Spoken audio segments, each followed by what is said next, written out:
We're here to protect you and the ones that you love. It's a good feeling to know that our efforts aren't going unnoticed. It actually brought tears to my eyes to know that we have this support. You're welcome. I must just say you're welcome. It's stressful, but we're not going anywhere. Welcome to another edition of Bucknell Men's Lacrosse Through the Decades. Tonight we have the decades of the 1990s, and we've got a great group lined up for you.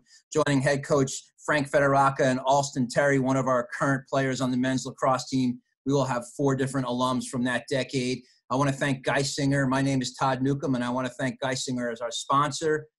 They do a great job for our student athletes here at Bucknell, as well as the entire community in the surrounding areas during the pandemic. Geisinger has been absolutely fantastic. So without any further ado, I want to introduce our guest, and I know Coach Fed will be looking to use some of these guys if they had any eligibility left, but I don't think that's the case. So here's our first one from the class of 1992, and he's joining us from vacation at the Finger Lakes in New York, and we appreciate that, so we hope we have his transmission the whole time. It's Michael Conway. Mike was a team captain in 1992.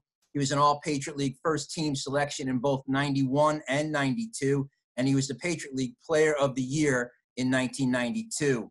Mike won the Edward W. Pangburn Award at the Senior Awards Dinner as his right before graduation.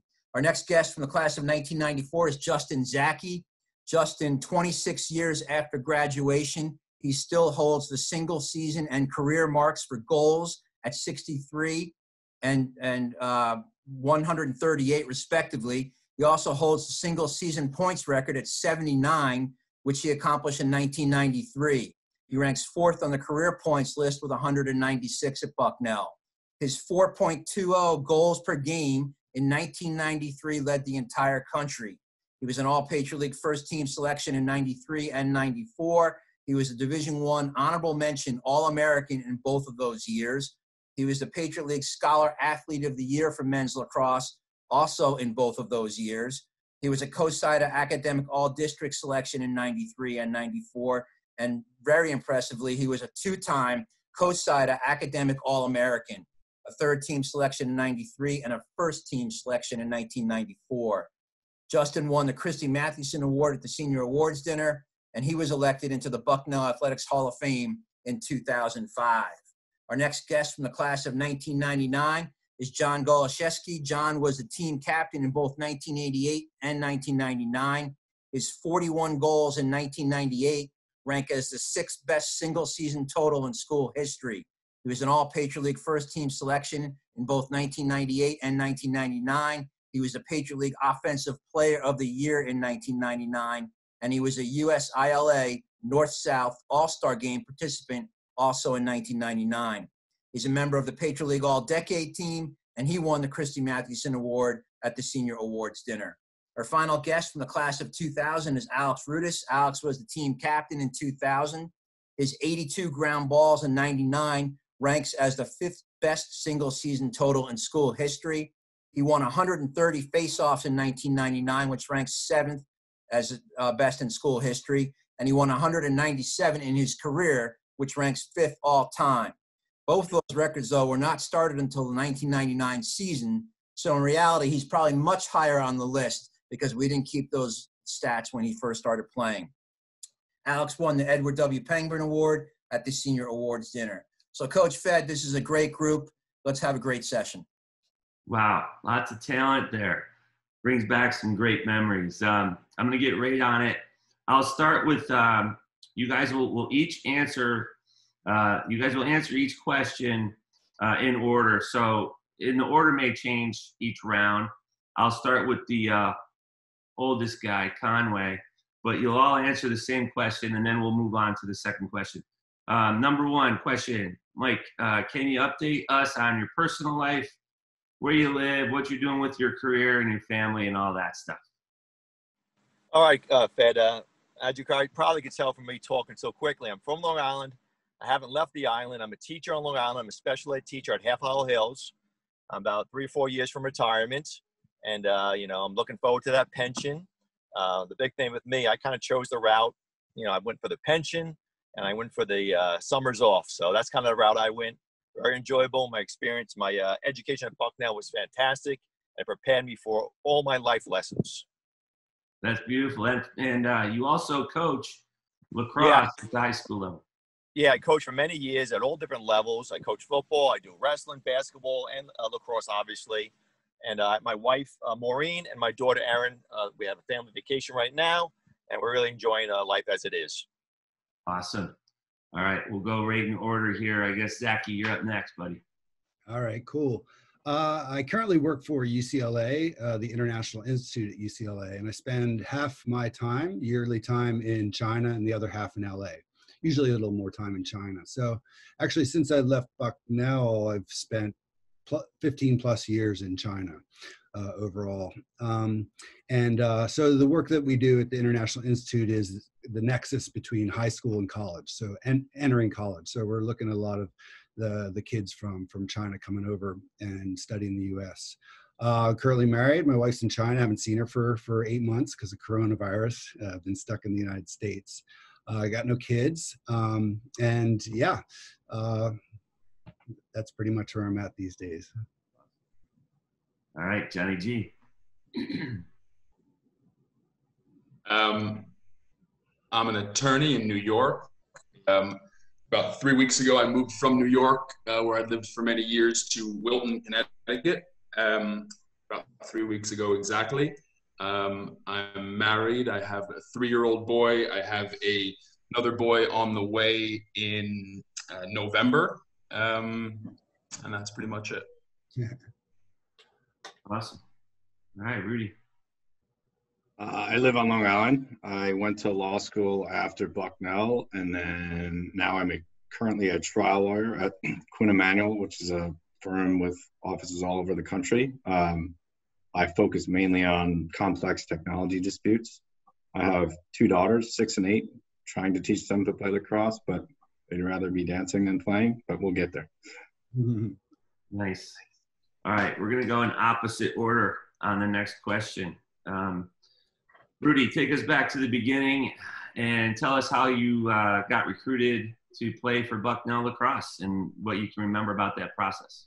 So my junior summer, I played a bunch of different lacrosse camps over the summer, and I don't know which one it was actually, but Coach Jay saw me play and sent a recruiting letter to my house. Me and my dad checked it out, decided to take a drive to Bucknell and meet with Coach Jay. We did, and sort of the rest is history from there. All right, awesome. Go back to John. Yeah, sorry.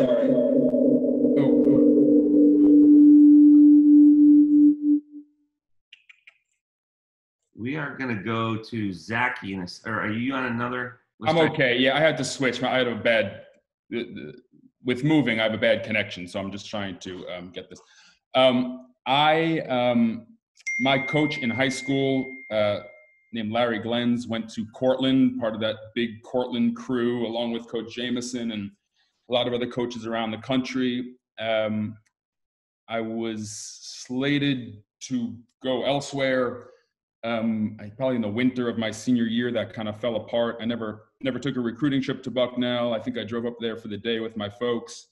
Met Coach Jay, knew about him from my high school coach, and that's kind of how it happened. Awesome. All right, Zaki.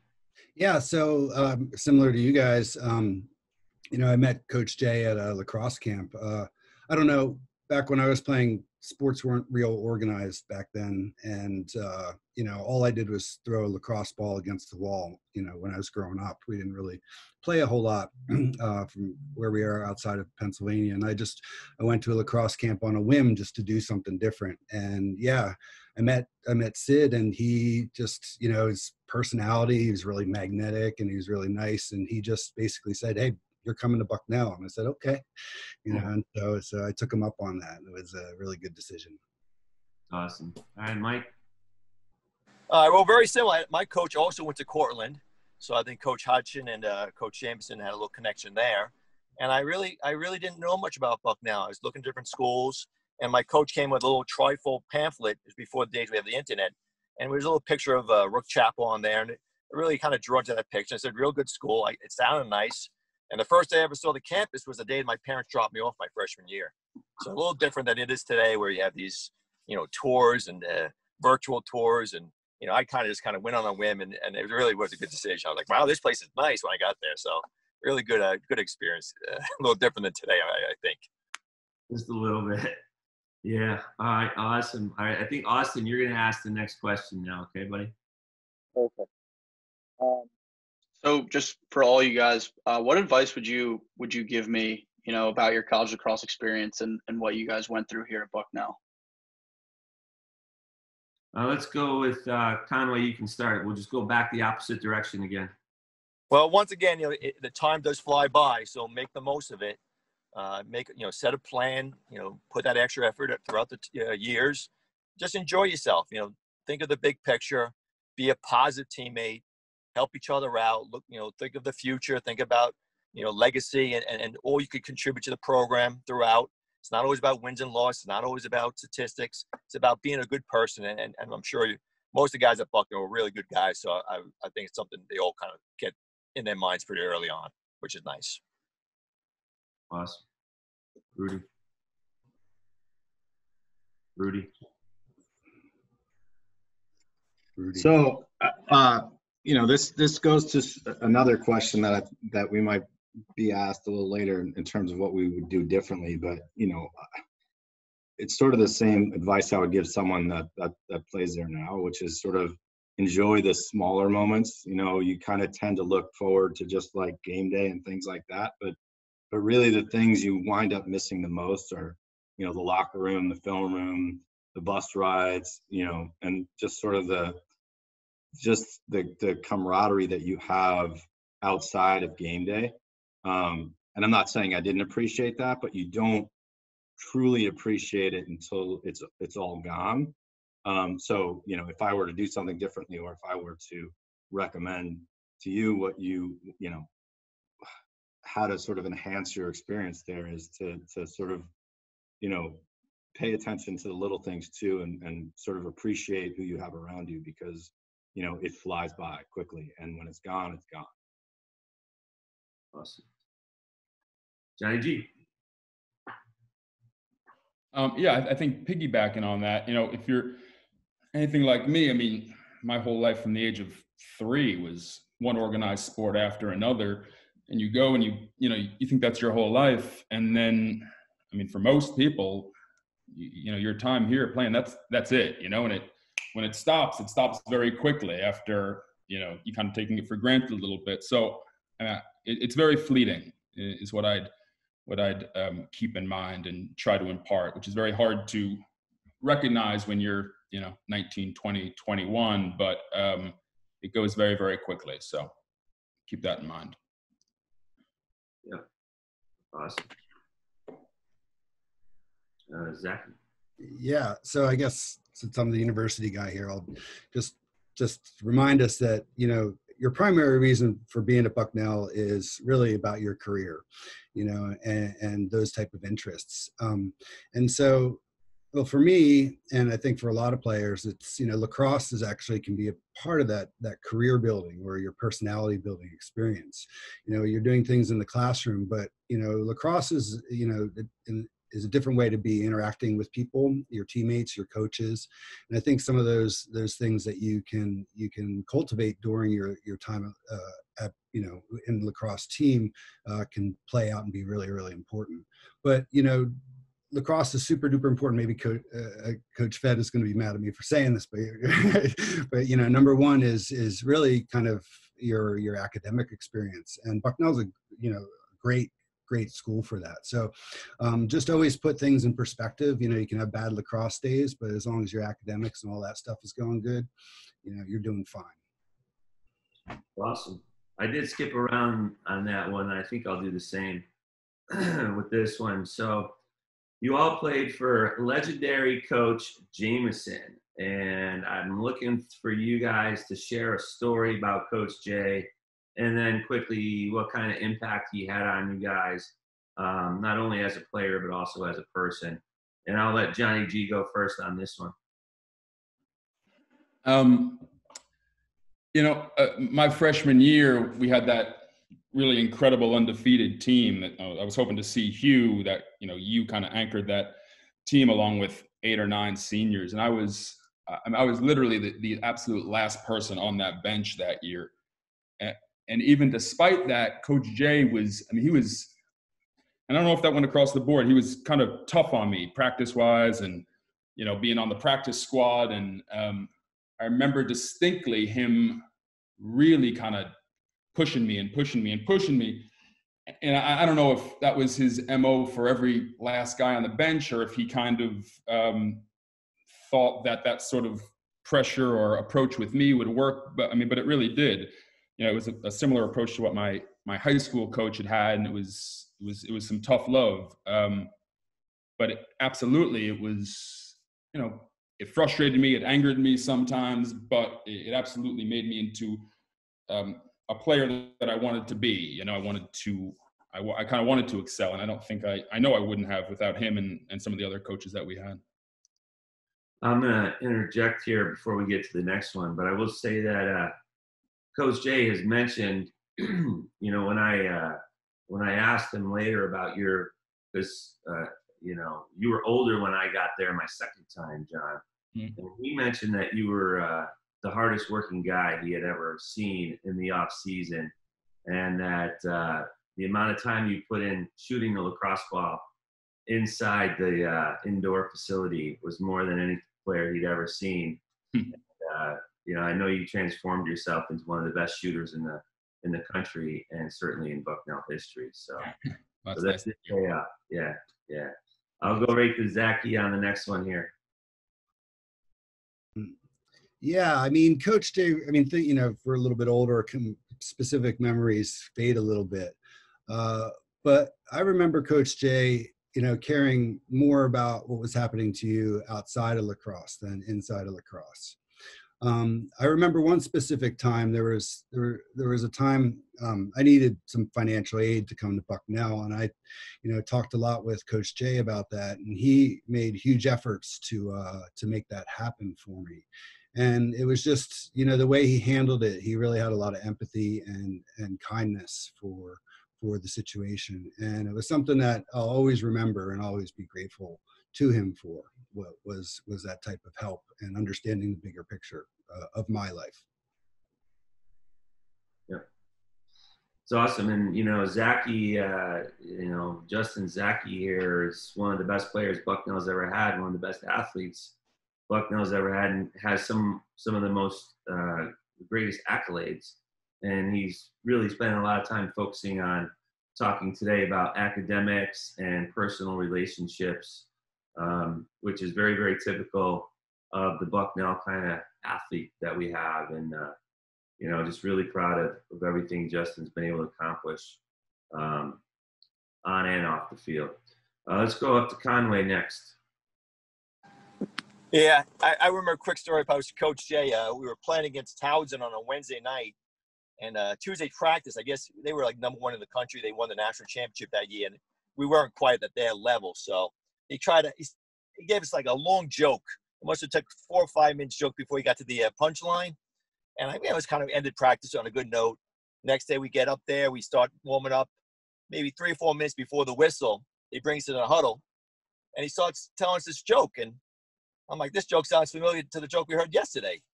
So he keeps going. I'm waiting for like a new punchline. It was the same exact joke joke twice in a row. And I could barely take the face. I'm going the wing line. I'm looking around. I'm like, I can't believe this.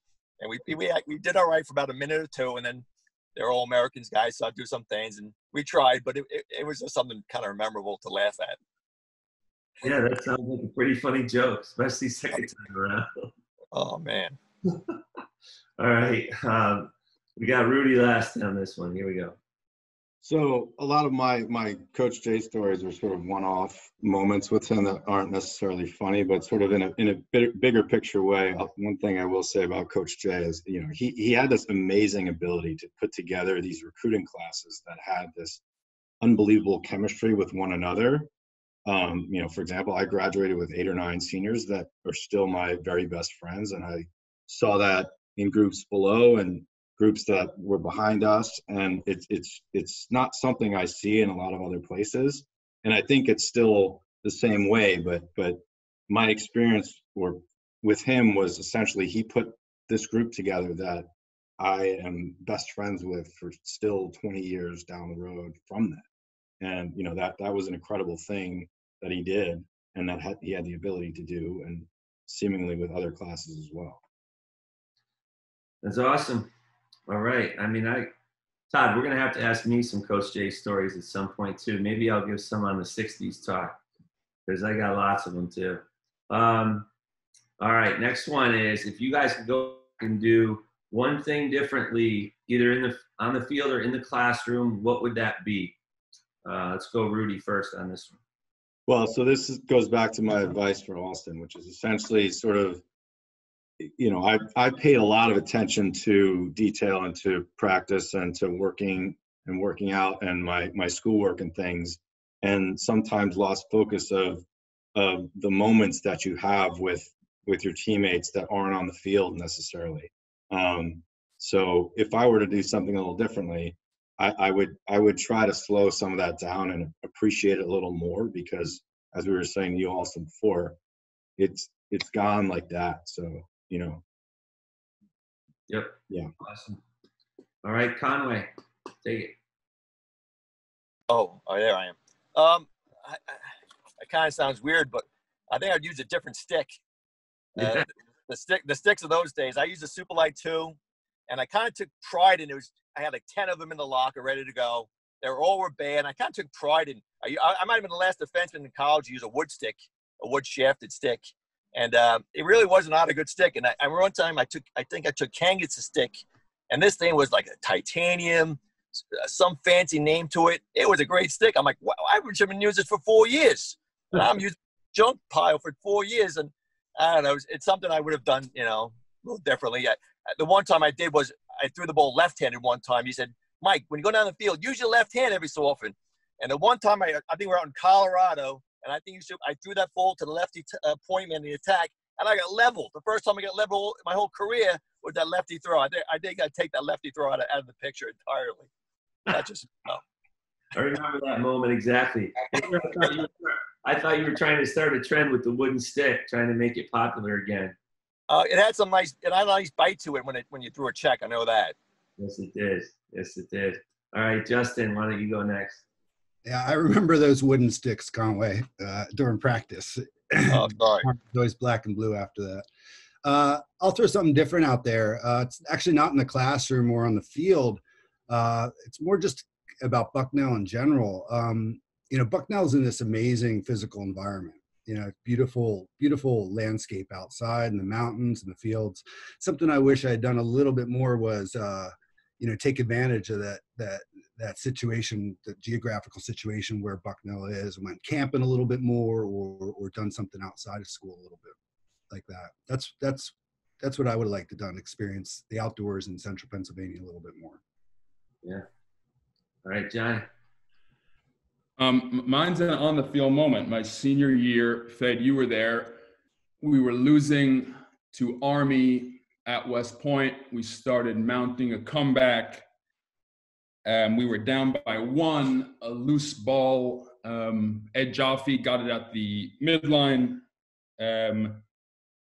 He and I were maybe 6 feet apart. I recall distinctly almost whispering to him, Ed. And he threw me the ball, and the defender was coming in. And as I was going to the goal on the left side, I faked low and went high, and the Army goalie stuffed me. It would have tied the game, and we were on momentum, so I would have faked high and shot low. Just like you were coached, probably, right? And you might have put it in your left hand. Mm-hmm. Because you were on the other side of the field, right? That's right. So you could increase your angle. What do we got next? Conway, did you go yet on this one? Yeah, I told my stick story. Different stick. Yes. Did we get everybody on that one? We got everybody. All right. Todd, are we going to have Austin ask the next one? All right, AT. Perfect. So networking, what advice would you guys have, about finding the right job or finding an internship and then, a career after I graduate? Let's go, Rudy. All right, so in terms of networking, from my perspective, I think it's way different today than it was when I graduated in 2000. I mean, I don't want to say it's easier. In a sense, it is, because you have a whole set of technological tools to network that we didn't have. It's also easier to be passive about things. So, I mean, what I would say would be to use those tools to your advantage, but don't just stay in your lane with your teammates and things like that. I mean, I'm talking in particular about people who aren't your teammates, since you'll likely keep in touch with them anyway. People in your classes, acquaintances you thought were smart or had a different point of view, or just had a head on their shoulders that you thought they're going to go somewhere. Take some time now to get to know them, and your ability to stay in touch with them because of these tools that are at all of our disposal now, but at your disposal in particular, will be helpful down the road. In terms of finding the right job, I think college kids are under so much pressure just to find a job when they get out of college that it's likely not going to be the right job. You're young and things change when you start to have a family, and you're not only responsible for yourself. So don't be afraid if you feel like it's not the right job because you're under pressure just to get a job, to rethink where you're going and refocus what you're doing, because it's a lot harder to do that the further out you get from college and you get married and you have kids and you're just sort of only in it for one particular reason. And at that point, it's not the right job necessarily. It's just the job that you landed on. So that would be my advice. Awesome. Yeah, Zaki. Yeah, I think Rudy kind of said something that was really important is that, you can switch, right? I know there's a lot of pressure to kind of jump into your career right away and find that perfect job. But, you guys are young, and it doesn't hurt to take a couple years to try to figure that out, to what you want to do.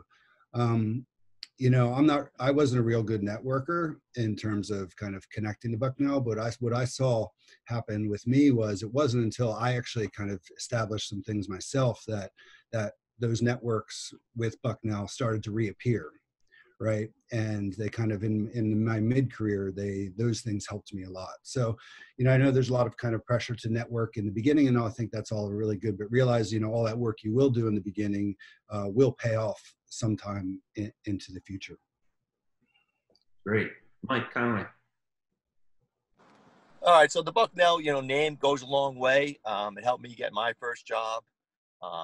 Just yesterday, I was on the water here in the Finger Lakes. I had my Bucknell hat on, and someone said, "Oh, you're from Bucknell, this and that." We started talking. Now, they were involved with the Lewisburg Penitentiary, so a little bit different, but they still were from the area, and it was a nice connection. And you see people, it's a small world. You see people all the time from the area. They know Bucknell, a lot of respect in the business world and in education as well. Great. All right. John? Yeah, I mean, I think Alex and Justin were right. I mean, I went to law school directly from Bucknell, as Alex did. Like a lot of people, I went to New York and I worked at a very large law firm, and I realized very, very quickly, at least in my experience, that though I wanted to be a litigator and I wanted to practice law, I did not want to do it that way. So it took me a little while to kind of get my footing. And when you're 24, 25, that can be a little, it can be a little nerve-wracking. But now, of course, I look back at it now, and I'm very happy with what I did. But there was a lot of pressure that I probably didn't even have to be under. It's hard to impart that when you're going through it, but you can start something and go back. You can switch up, and I think that's important to know, even though when it might not feel that you can, it's possible to do that. It's great advice, fellas. Really great stuff. All right, we're going to go into one of my questions here. What was your most memorable experience as a part of the Bucknell lacrosse program? And we'll start here with Mike Conway. I guess as far as a memorable game, I think my senior year we played against Air Force Academy, and I know Fed, you were there. Yeah. We had a really, really tight game, back and forth, and I think we were actually tied with about a minute left in the game. There's a loose ball in the midfield line, and we were really out of position. Everyone came up the field. Every player was on the midfield line, and a kid from Air Force scooped through and started heading to the goal. And I saw that happen. I looked up really quickly. I made contact with Jeff Kangas. Just really quickly, who's going to chase this guy down? And I just took off to chase him, and I got a little check right as he shot the ball. I got a little bit of a check. The ball goes in the net. We end up going to overtime, and I wasn't on the field. I think I might step on the field for a second. There was a procedure, and then Greg Brown scored the game winner, 15 seconds into overtime to win. And not 2 minutes later, a huge thunderstorm come rolling through. We had to run the bus. It was quite an experience for sure. Yeah, I remember that very, very well. Nice one. All right, let's go, Zaki. I guess memorable experience was when you, Coach Fed, you became an assistant coach. It was awesome to have you join the team. I'll tell you one thing that really sticks out in my memory. It's the old field we used to play on. Yeah. I guess you guys are an AstroTurf now, and you guys are in the stadium. Is that my understanding? Yeah, field turf in the stadium. Yeah. Yeah, but that old field we used to play on from the field house there, and you can look up at the campus.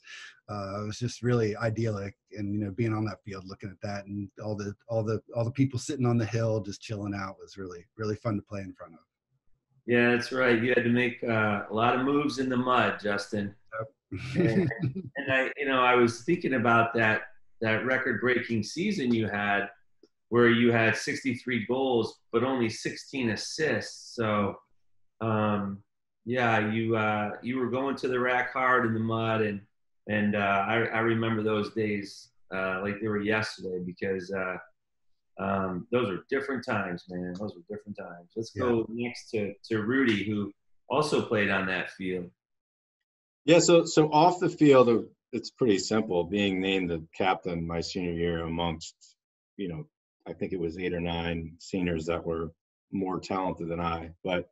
And on the field, there was a night game our junior year against Penn State that we were getting waxed pretty badly, and we just went on this crazy run. We wound up losing the game, but I think between me facing off and just sort of dishing it to John or Jaffe, we scored like 7 goals in the third quarter and got it close, and we just didn't have enough time by the end of the game.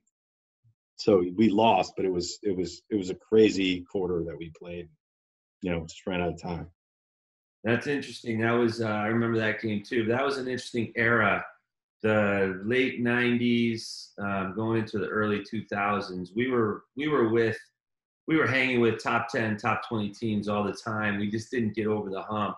Right. But the stage where we started to show up and know we were going to compete and hoped that we could win, and that was the next phase in the program. And there was a lot of those in the late 90s and early 2000s. But that was part of the foundation that took us to where we are today. And then John,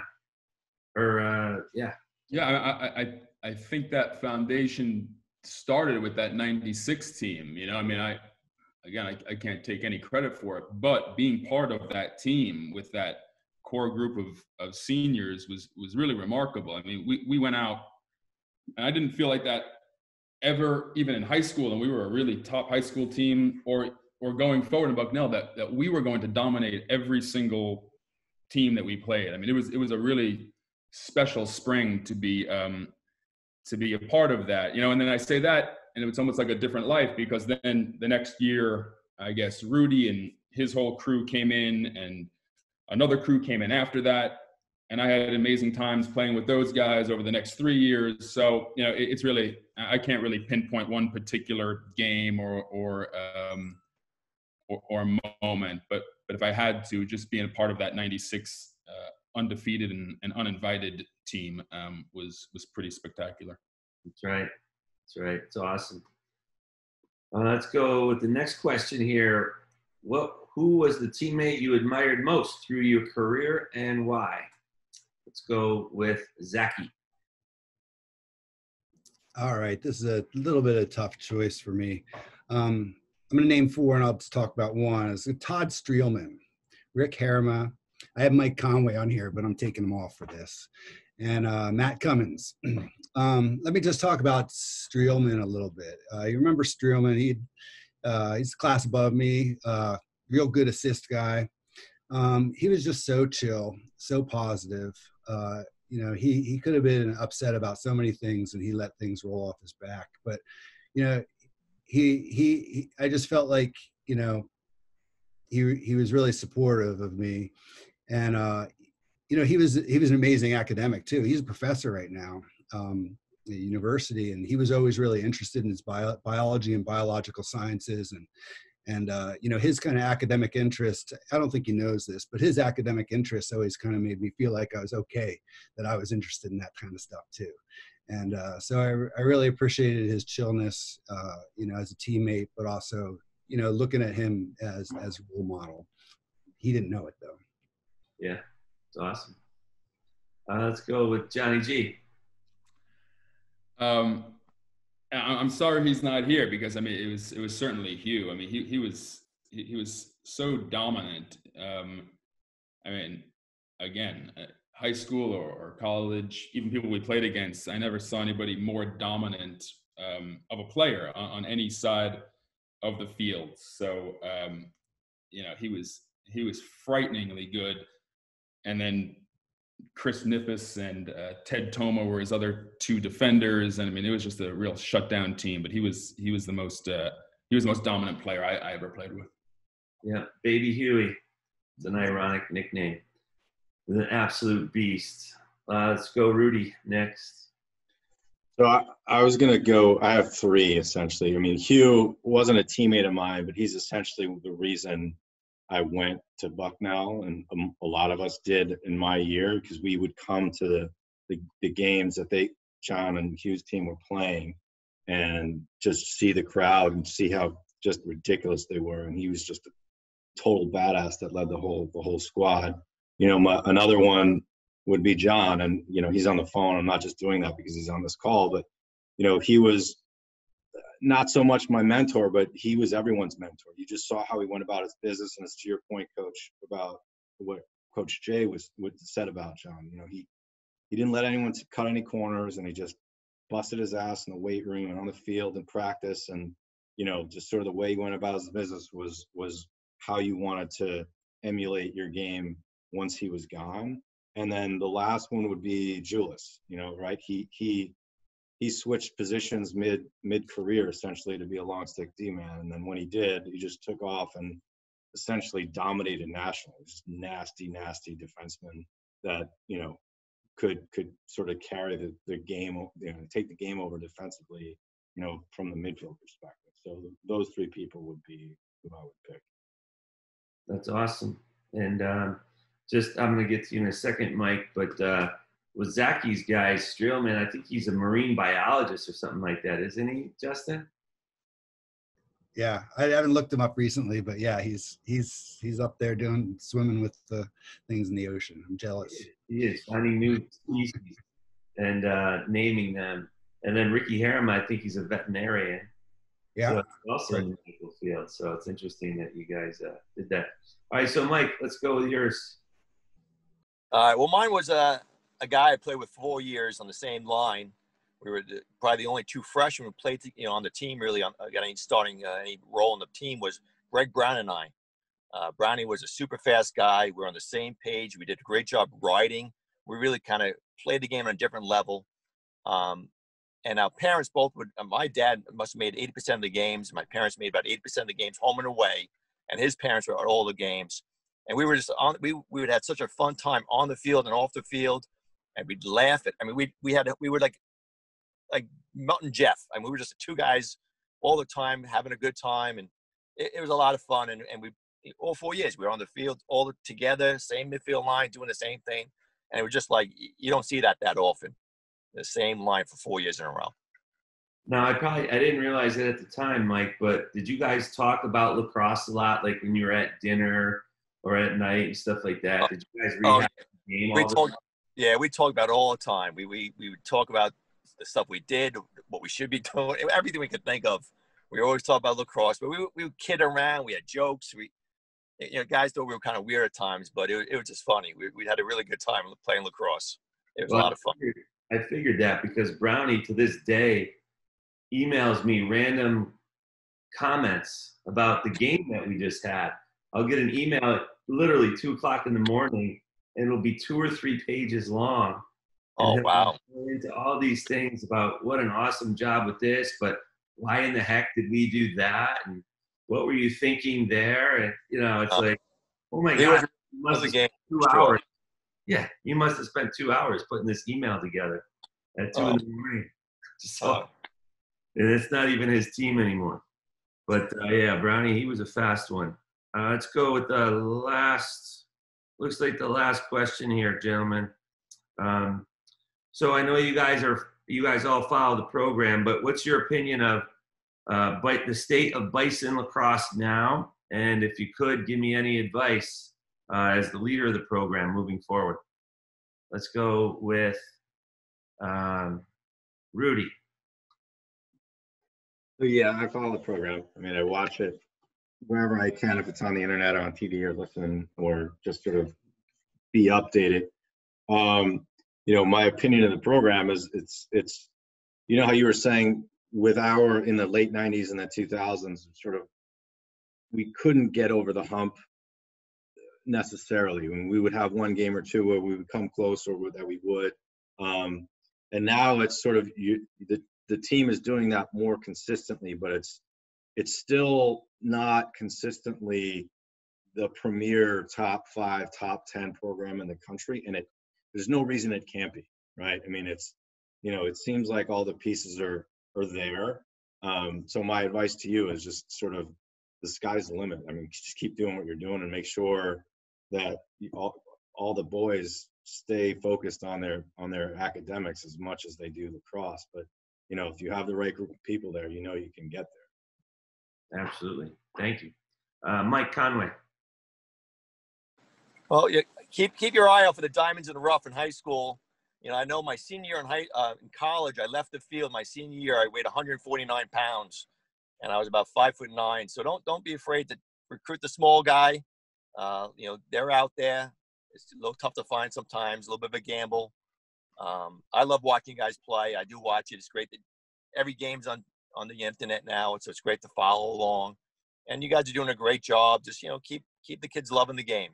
That's all I can say. Keep the kids loving the game, and it will all work out. Thank you. All right, Zaki. I mean, your probably biggest responsibility in your position is not even necessarily to win games, but it's character development, right? To help build kids into men, a good young man. And you did that for me. You gave me a lot of confidence that I didn't have, and assured me some of the choices I was making was right. And so, I would just say, just stay focused on that during the bad years, that really kind of that is the ultimate goal. Yeah. Thanks. All right, Johnny G. Yeah, I'm sure you do it already, but like I said, I got a tremendous amount out of the way Coach Jay kind of dealt with me, and I think he dealt with different people differently, and not everybody's the same, and different people. Some people need, a pat on the back, and some people need to be kind of pushed and more aggressive. So I think I think it's an amazing responsibility you have. I think it's an amazing job that you've done and continue to do. And I think just trying to negotiate that must be one of the, more interesting and more difficult aspects of your job as to whose button to push when. And so, I think just maintaining that, I think, is very important. Awesome. Thank you. All right. I think we're good. Todd? Got everybody. All right. Well, first of all, Austin, let me apologize for not introducing you formally at the beginning of the call. Obviously, you joined us the entire call. Austin's a junior attackman from Bronxville, New York. We're excited to have him and his teammates back on campus here. And we're keeping our fingers crossed that you guys have a competitive season in the spring. And I'm going to wish you the best of luck, not only this semester, but in the spring as well. So good luck with that. And to the guys that joined the call, you know, I talk all the time to some of our other coaches here at Bucknell about the consistency that the men's lacrosse program has. Obviously, with only 2 head coaches throughout the years, that lends to that consistency. But I think both Coach Jay and Coach Fed have done such a tremendous job of keeping the program together. And it's also a tribute to you guys as alumni from the program.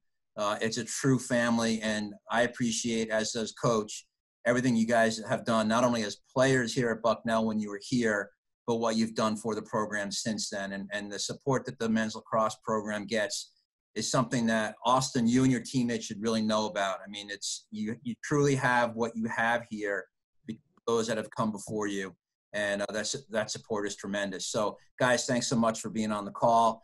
And for those of you that joined in and watched tonight, thanks for tuning in, and go Bison.